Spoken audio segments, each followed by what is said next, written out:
In perfect alignment, President Trump signs executive orders to usher in a nuclear renaissance one day after the Discovery Day nuclear energy.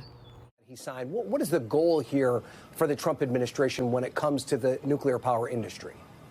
I think one of the big things that this administration has raised concern about is whether the U.S. is going to have enough energy to power this sort of AI revolution that's going on, these huge data centers, all the computing that's needed for the U.S. to really keep and maintain its lead in AI. For that, you need electricity. Now, in the early days of this administration, we saw them putting regulations on other forms of energy, particularly clean energy like wind and solar, putting restrictions on it there. Now you see the administration shifting more towards nuclear energy, limiting restrictions and regulations to try and speed the development of new nuclear energy facilities. And that was the real intention of these executive orders today, the president. Thank you so much, first of all, for having me. Ravina Advani. I run what we call our low carbon transition and infrastructure group at BNP Paribas. And this conference really interested me in that nuclear has a critical role to play in the broader energy transition.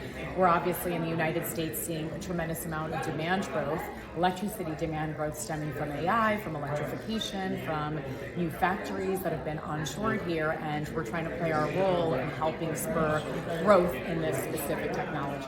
Amazing. And what would you say are the three key takeaways from the panel that you've just said? I would say the three takeaways include the necessity to have nuclear as part of the broader energy transition mix.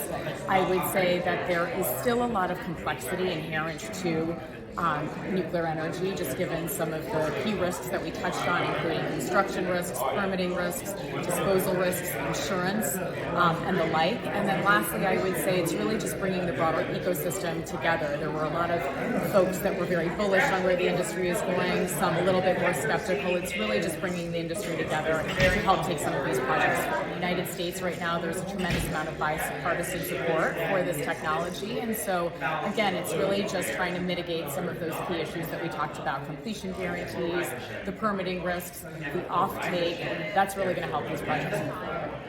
Amazing. Ravina, thank you so much. Happy to have you, and we look forward to it.